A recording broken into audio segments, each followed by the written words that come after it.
Welcome back to the Always Aggressive podcast. Cory, Lipsett, head coach Tony Ersland. Week 2 of the season, and well, we're a long ways from the season. Yeah, it feels like we're a long ways from the season. We left you last week with a tease that we might have a Big Ten schedule to look at today. We don't, so sorry about that. We'll bring it to you as soon as we do. What's that, Tone? It was just a tease, man. That's exactly what it was, a tease, and it didn't come through. With the Big Ten, I'm going to throw this one on the Big Ten. We were hopeful. My eyes got bigger than my stomach, maybe, and hoping and dreaming. But maybe next week, boys. Maybe next week. I know they've got a lot that they are juggling up in Rosemount right now. So yeah, power's outside our control, unfortunately. One thing we can guarantee, we will have a Big Ten schedule at some point. Yes. We're going to wrestle a handful of duels, and then there will be a championships. Where are the championships next spring? Maryland. Yeah, we're going to Maryland before we go to Kansas City. There we go. In the year. All right. So that's all we can tell you for certain today is that we're going to wrestle some duels against some Big Ten teams in January and February. 8 of them. 8 of them.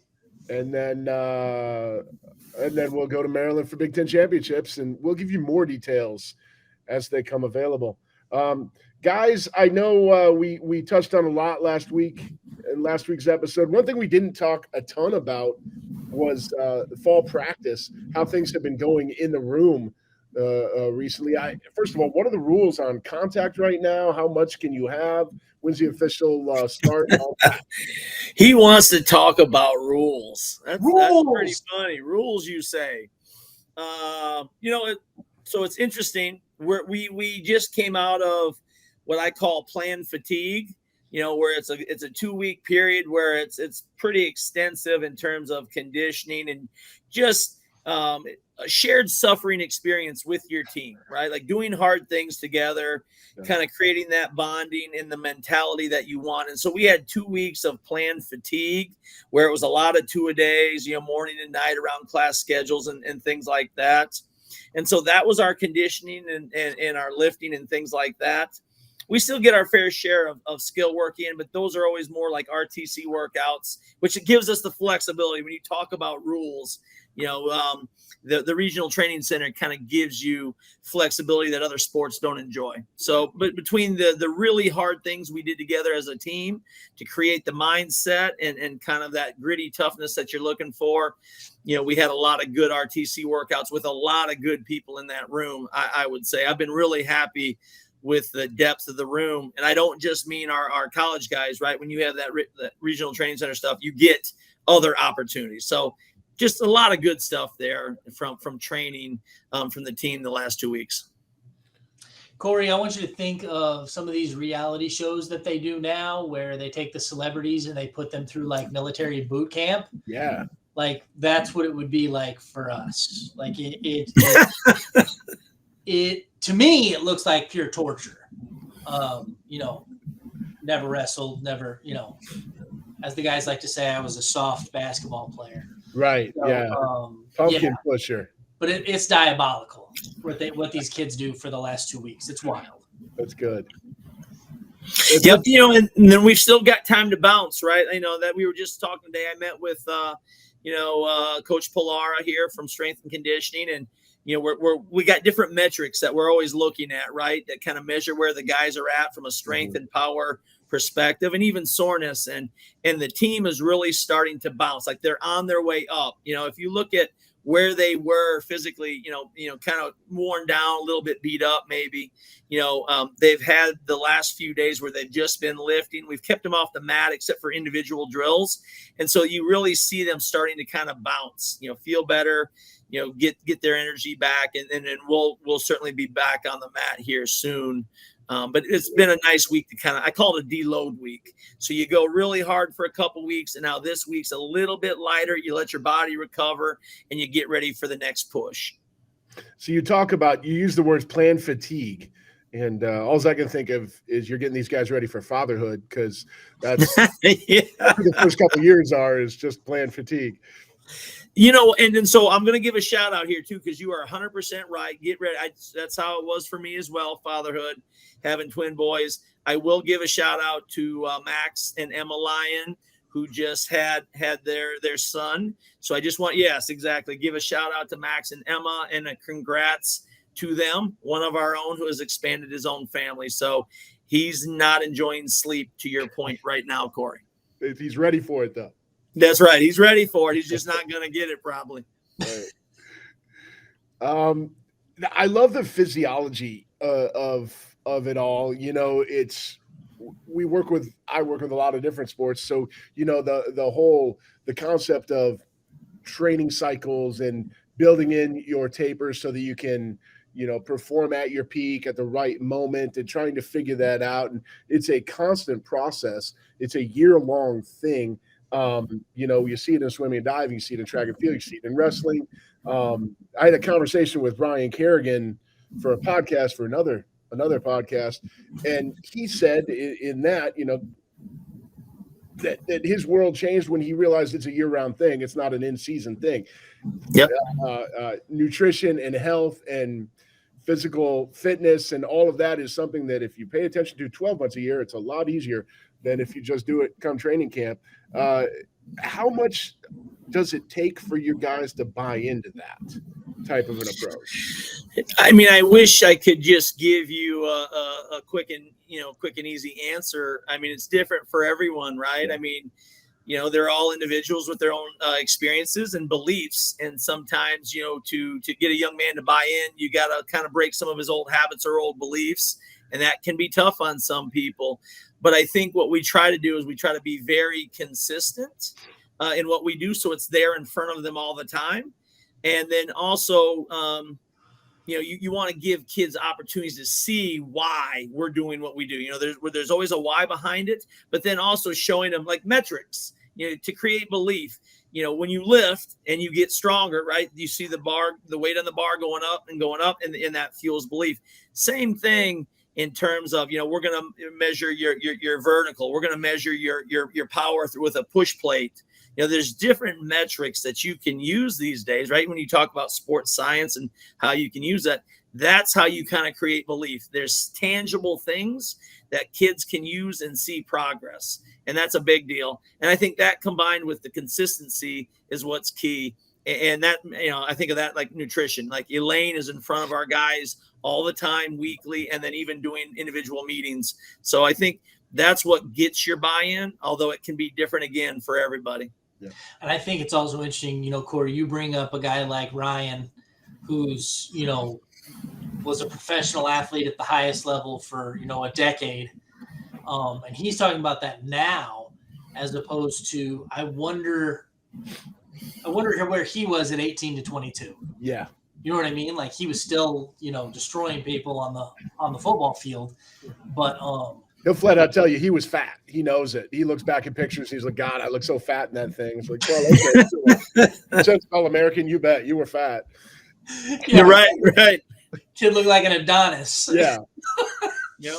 But it's there's levels, right? And so bring that when you mention that specific thing, right? That brings up something to me is, you know, everybody's starting in different places. You know what I mean? And so it's not where you start, it's where you end. Yep. But it comes down to habits.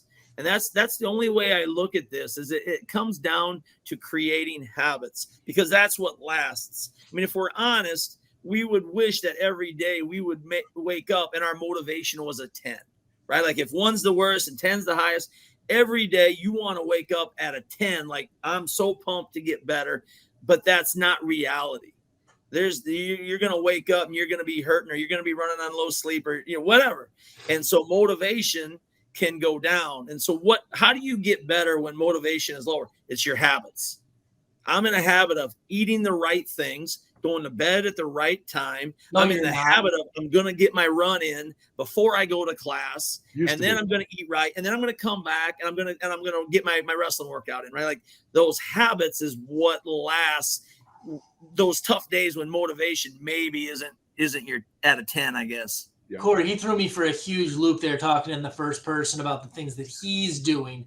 And then like midway through, I realized he was like projecting that first person onto the student athletes. So that was like, you know, he's talking about running in the morning. I was like, no, Stop, Ersland. You don't have these habits. Just not true. Well, if we're up at 6 a.m. running, I probably got a whistle in my mouth. Yeah, I mean, I'm probably blowing the. Let's be honest, I'm blowing the whistle with a Starbucks in one hand. Yeah, you're right. With a Starbucks in one hand, that's how I start my day.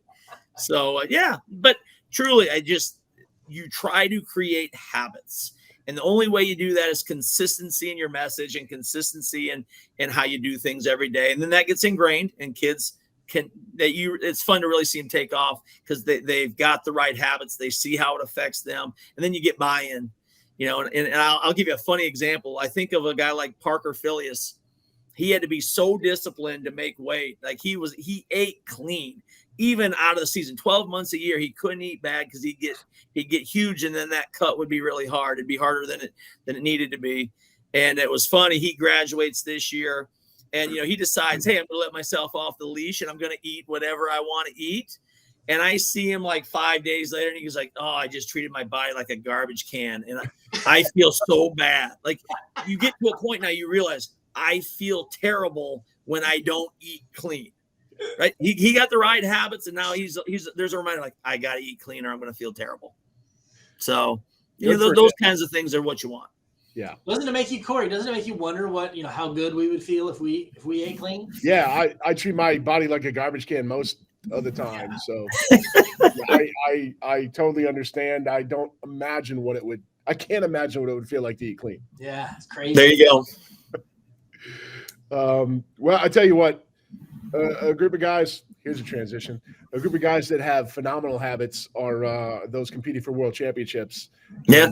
And boy, did they show out at the most recent event. I know we want to get into that a little bit, get away from campus here a little bit. Tony, you've got a personal connection on that team with the coaching staff, and yeah. I'll let you run with it here. Yeah, no, I was fortunate to be on the same team with Bill Zadek there for a couple of years. He's a couple of years ahead of me, but a big congrats to him and that entire staff and world team on their performance. I believe, and I have not confirmed this, but I saw it on Twitter. So, if we're going to trust but it's got to Twitter, be true then. Right. And I believe, right, this is his third team championship. And the stat was he's the only U.S. coach to have 3. So that's uncharted territory if that's right. And I believe it is. So that's a big deal, man. I mean, that is a big deal. We know we're kind of in I don't know if you call it a golden era of wrestling, but certainly, man, a strong period where the United States is churning out a lot of very good competitors. Not only U.S., but we can talk about medalists who train here, but compete for other countries. So just a big congrats to everybody involved with that, with that team. That's a big deal. I can confirm the U.S. has only won 5 world championship. There you go. So that would make it mathematically, impossible. Yes, for sure. So, some of the standout performances, obviously, David Taylor going and winning his 4th world or Olympic title. Very impressive. Yeah, well, and not just winning. Like you speak to how dominant he was. I mean, he left no doubt in terms of his performance. Yeah, it's wild. I was talking with one of the wrestlers the other day about remembering what he looked like and as a freshman at Penn State, this little young looking baby faced wiry kid, and now he's one of the most dominant wrestlers in the world. It's pretty cool to see that progression over the last decade. No doubt. Other guys that made it up there, Vito Arujau. Another dominant performance, right? Another guy who was not just one, but boy, he put up a lot of points on his way to the title. A question about him. Now, he did that at a non-Olympic weight. Is that correct? Yes. How does that play into things in the big picture, seeing as how we're a year out for the Olympics? He's either got to go up or go down, right? Yeah, and I would say, right, like 57 kilos is going to get another guy who's pretty tough. When we talk about, obviously, Zane didn't achieve what he had hoped to, right? But Vito's going to have to make a decision, and I think he's going down. I don't see him going up personally, so he's probably going to move down to 57. Well, and the U.S., we did not qualify either of them. We didn't qualify 57 or 65, correct? Right. So I think, and I don't remember where Zane was, but I think Lee was around 7th. Yep. Marsteller, when you talk about other weights that wasn't qualified, Marsteller was maybe around 14th. And I cannot quite recall where Zane was, in terms of placing. But you're right, he did not qualify the weight yet for the United States. So, and then another title at another non-Olympic weight with Zane Rutherford winning at 70 kilos. And so, there's going to be, I feel like the U.S. landscape at some of those weights is going to be really interesting. It always is. And I go back just, connection-wise to people I've coached, right? You think of James Green, right, who was so dominant and his return to competing and training here, right? That was a guy who was at that tweener weight. And I just remember the struggle it was for him to leave, 70 kilo and go down. That's what's tough and really disappointing for those guys, that they're so dominant at their weight class. And then once they get pushed out, they're just not themselves, I guess. So you hope, Vito and the rest of these guys can find weights where, they're competing for Olympic gold. Other weights to touch on: Kyle Dake with the silver at 74. Kyle Snyder with the bronze. Zahid Valencia with the bronze. All really solid performances. Obviously leading to another team title for the U.S. So, yep. Red, white, and blue, proud American. Yeah. Flag. I thought that was a big deal. I mean, a couple things because I know you just gave the results quickly there, but really big deal to have Paris, on what a little bit of short notice, I guess you could say. I mean, he was training and he was clearly ready, but with Gable bowing out and him, taking the lead, I thought he looked great. So kudos to him on qualifying the weight and getting a medal as well. And then Valencia, I was interested. I didn't quite know how he'd fit in at that, higher weight with him not, making the team, right? With Taylor making the team and him going up to 92 kilo. I found that interesting that, he looked pretty good at the weight. Now I'm sure he'll go probably back down to his natural weight and he'll have to go through Taylor and those guys. But kudos to those two, I guess, for stepping up and getting medals for the team and playing an instrumental part in the championship. Absolutely. You alluded to this earlier, but another, there was a big deal made by several media outlets about the fact that we had 3 different former NCAA wrestlers here in the United States that still train here in the United States that earn medals for other countries. Indiana native Stevan Micic went and won the world championship at 57 kilos. Very, very cool honor for him. Yeah, that was a heck of a run. I mean, when you look at who he had to go through, boy, that was really impressive. It was just like the 97 kilo kid, Tazadinov, beating both Snyder and then Sajalayev on his way to the title. 20 years old. You could argue Wright was just as impressive, beating Olympic gold and world championship guys prior to the finals. For sure. Going up the ladder in weight, you had Sebastian Rivera was the runner-up at 65. And then also Miles Amin took a bronze at 86 to qualify the weight for his country and get on the medal stand. So, I think it definitely speaks to, the RTC model, and it speaks to what the United States has going here. And a lot of depth. Looks really good in the future. Turning out a lot of good quality people. Like you said, it speaks to more what's going on, not only just college programs and then the RTC stuff. I mean, let's be honest, like those college programs are turning those kids out as well. So it just speaks to the quality training opportunities these kids have. And, and another guy who's going to make it, make his way over there, RBY, right? It's going to be wrestling for another country too. And I do know it's disappointing to USA Wrestling, and we can talk about that too, because Matt Ramos is in a similar process. Like he's really looking. He has Philippines citizenship, or has that opportunity, I guess. And so he's evaluating that as well. So it just speaks to the depth and the training across the United States that you can turn out this many good people, and they're all earning medals on the world stage. I was going to, that leads me to a question, Coach. What is there a general consensus feeling within the wrestling community? It's not unique to wrestling. You see this in track and field. You see this in, especially in Olympic cycles. You see it in swimming and diving. You see it in a lot of other sports where, maybe an opportunity might not necessarily be there for somebody with Team USA, but it is there, with another country. What's the general consensus in the wrestling community on this sort of practice? Yeah.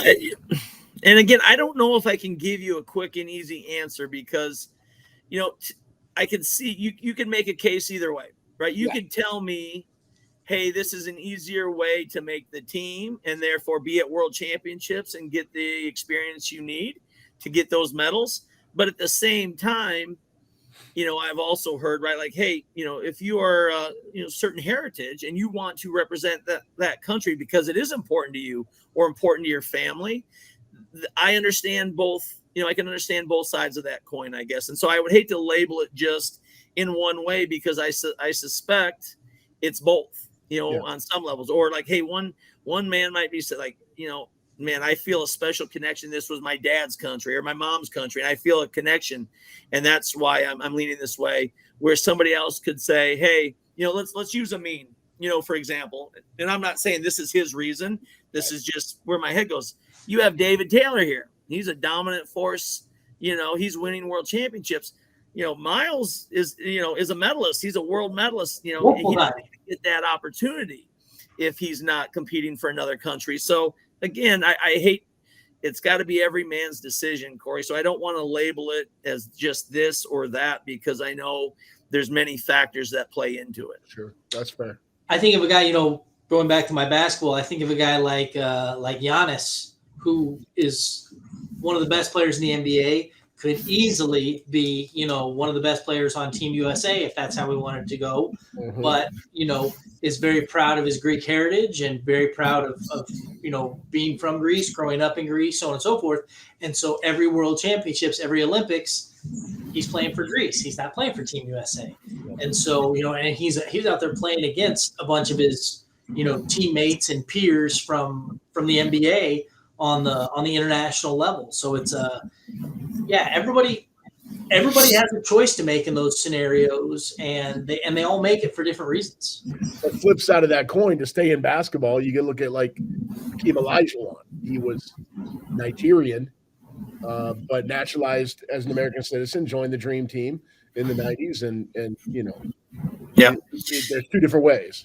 Absolutely. Yeah, and to your point, right? It's not a new thing. I mean, this is, and the positive thing here is it speaks to the quality development in our country. Yep. Right. That's the one thing. And again, USA Wrestling would love to keep all their athletes there. I know that for a fact. They want, they don't want anybody walking out the door, but it does speak to, hey, there's a lot of really good positive things in terms of development across the country for these athletes. And that's a great thing.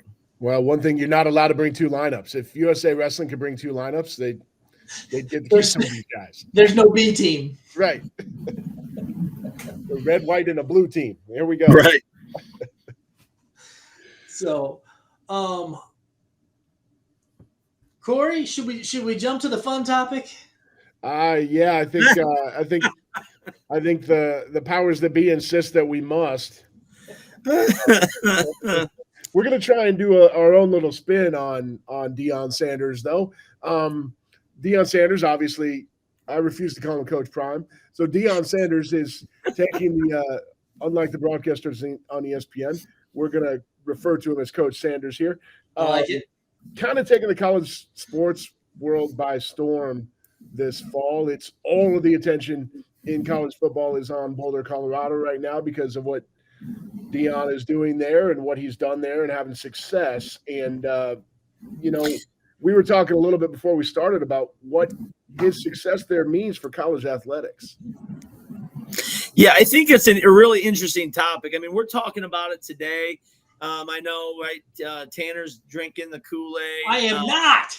So it made its way to the podcast. But honestly, this probably, I mean, for us, it was yesterday around lunchtime and coming in, because I do think it's a very interesting topic. I do. So hopefully people enjoy this too. It's coaching and how you build and create culture in your roster and stuff.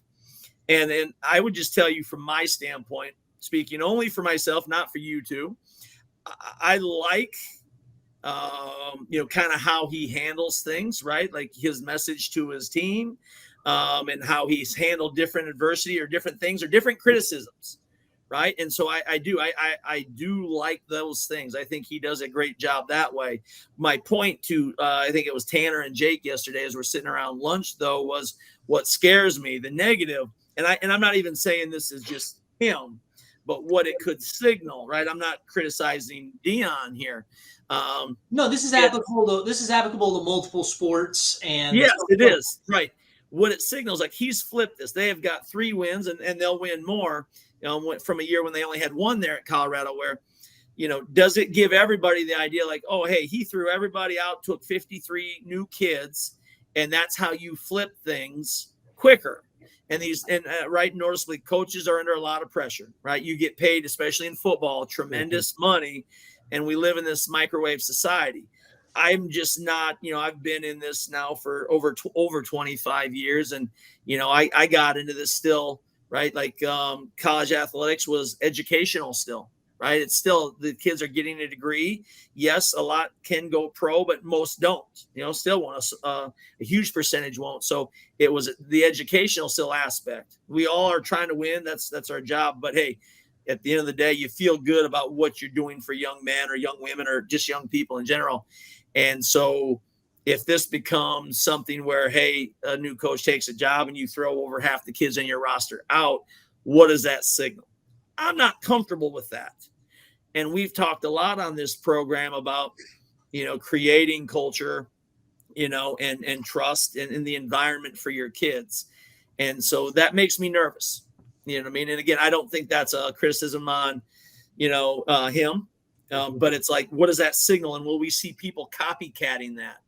My example to Tanner was, like the NFL is a copycat league. Something gets hot, sees success and everybody wants to do it. Is that going to trickle down to college? And what does that mean for college athletics? That part makes me nervous. And that's where I kind of land on things. I will say, though, right, the big thing is his star receiver is out now with the lacerated liver. The way he came back and responded and kind of almost defended the opponent, for Colorado State, I thought was great. It sends a great message to his team, keeps perspective, on it's still a game. These are young men. So I thought that was good. So it's for me, he goes back and forth where it might be controversial to me to, tell most of your roster to hit the bricks while you build a new team. But clearly he's got perspective in the way he handled things this week, I thought. So there's my 2 cents on that topic. I think the two things that I kind of find interesting about the whole thing, and I'll start with the good, in the fact that I am impressed by his ability to take 50-some kids from different programs all over the country and make them all believe together that quickly. Mm-hmm. He's created a culture where those young men have all bought into what he's doing, and his staff, his execution, his play calling, whatever it is, like, he has people on board. He got a bunch of different people from different backgrounds and different situations from all over to come in and all buy in right away. And I think that has to say a lot about him as a coach and a motivator and a leader. Yeah, absolutely. Like, there's a lot. I think it says a lot about him. It's fascinating. I think it's beyond fascinating. And he was once an Atlanta Brave, so I do have an affinity for him in that sense. No love lost for the Falcons or Florida State or anywhere else he was, but did love him when he was a Brave. On the flip side, I do I do have a lot of cause for concern in the way that, and I don't know. So I don't know if this is Coach Sanders doing this or if this is the media doing this, but it's just an absolute circus. Like it's reality television, at this point, like and it's, in some senses it's working, right? Like that Colorado State game drew record numbers. Oh God, it was a top 4 ever, maybe, or something like that. Something like that. It was Yeah, nuts, and it didn't end until 2 a.m. Eastern. And a year ago, I bet 10 people watched that game. I don't even know if it was televised a year ago. Yep. You know what I'm saying? Like, it's incredible to see the effect it's having.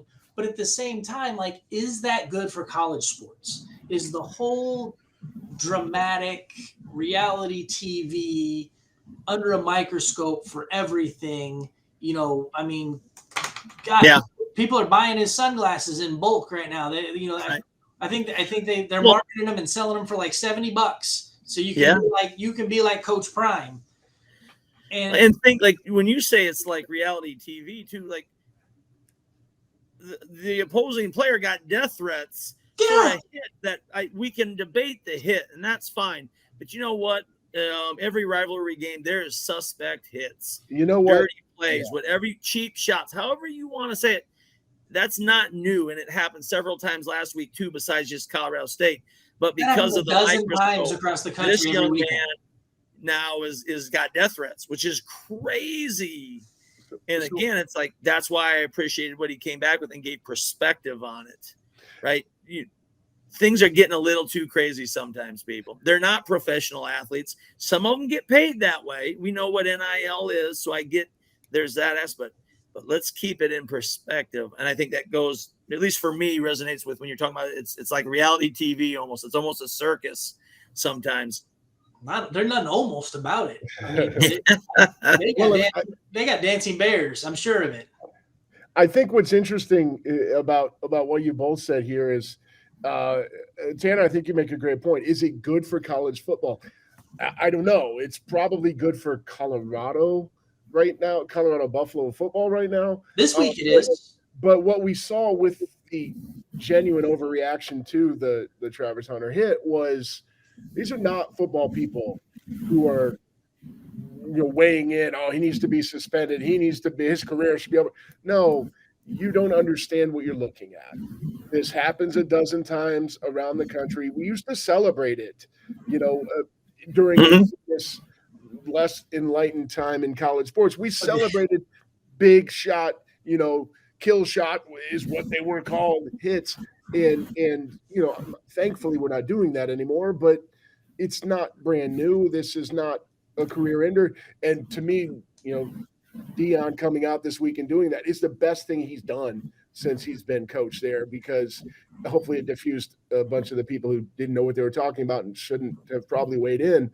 The other thing I think is interesting that you talked about, Tony, is, you bring together that many transfers. You're trying to import your culture. What we're seeing right now with Colorado is what happens when it works, it seems. It's going to not work a lot more often than it works, I think. And we're going to see teams implode. Everything's not going to be LSU women's basketball where they bring together a bunch of people and go win a national title. It's going to not work a lot more often than it works. And that's where it feels like we're going, is, in college athletics in general. Yeah, right. And again, that's where people, like I said, it's copycat just for the sake of copycat. Like where you say, hey, Deion can do this because of who he is. Right. You know what I mean? Like he has it. Not everybody's him, with what he's done in his life and how he can kind of manage that, circus or whatever you want to say. He can manage it. He has that ability. Not everybody can. And like you said, for some people, it's going to be a powder keg and it's going to blow up in your face. And that's too bad, because then you'll have had huge turnover in your program for nothing gained, right? Like kids will have lost opportunities for what, and then that would be the disappointing thing to me. And that's all I care about. Like, I don't even know that I'm saying, hey, I'm against, Deion on this. It's like, My man is charged. He's getting paid a lot of money to flip this as quick as he can. So he's doing this out of necessity. But do I wish that wasn't the way it is? Yeah, absolutely. Because that's not where I started from with this journey 25 years ago. I think there's also the perspective that this is something everybody needs to remember at all times when watching any sport, college, pro, whatever. You could fit the amount of things we don't know about what's going on in that program and behind closed doors in the Pacific Ocean. For sure. Yep. Like you could fill up the Grand Canyon with that kind of information. Like there is, what we are made privy to is just a fraction of what's actually going on in that program and around that program on a daily basis. Yeah, here we are talking about it because you're drinking the Kool-Aid. Sorry. Had to be said. I thought I just facilitated the discussion of some really cool topics in college sports. And I feel like I need to put on the Kool-Aid outfit and bust through a wall. Yeah, listen, I'm fascinated because, like Cory's even mentioned, I'm fascinated to see where this goes. Mm-hmm. How does it really blow up, and to what extent, and how, what's this look like in the future? It's like we're all saying about NIL. We're all saying, hey, this is not great in a lot of instances, but now you're going to wait and see where does it go. How many donors get upset because they paid, crazy money and didn't get what they thought they were going to get, or an athlete, was told something and didn't get what was promised. Like there's going to be things and situations that happen, and all you can do is sit back and see how this is going to shape the future of college athletics. Absolutely. Yep. That is enough Deion Sanders for me anyway. Yep.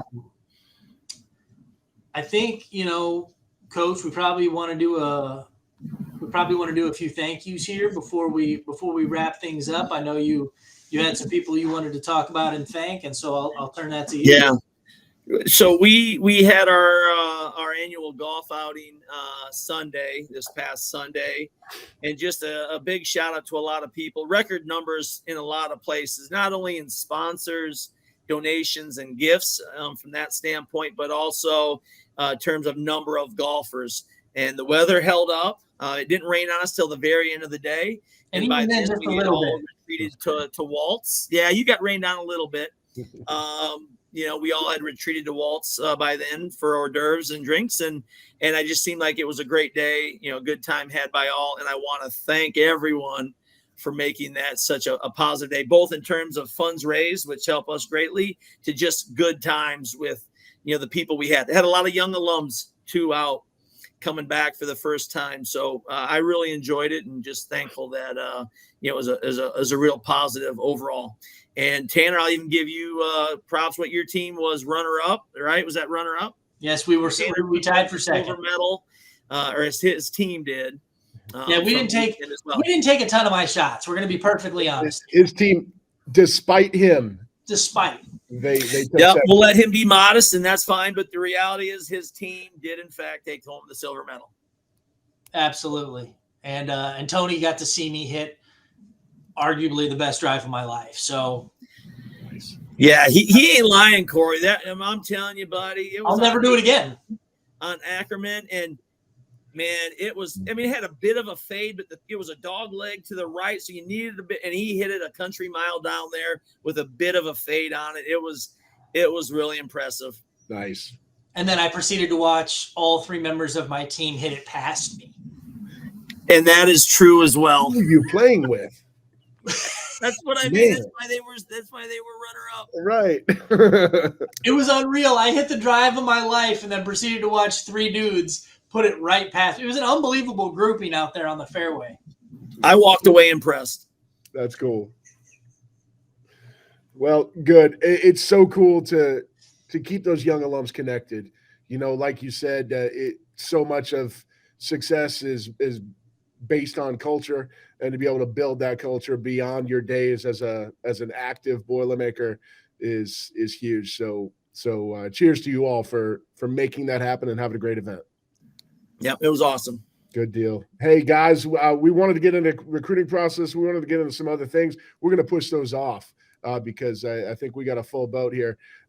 Great discussion. A lot of fun as always. And we'll see what we come up with next week here on the Always Aggressive podcast.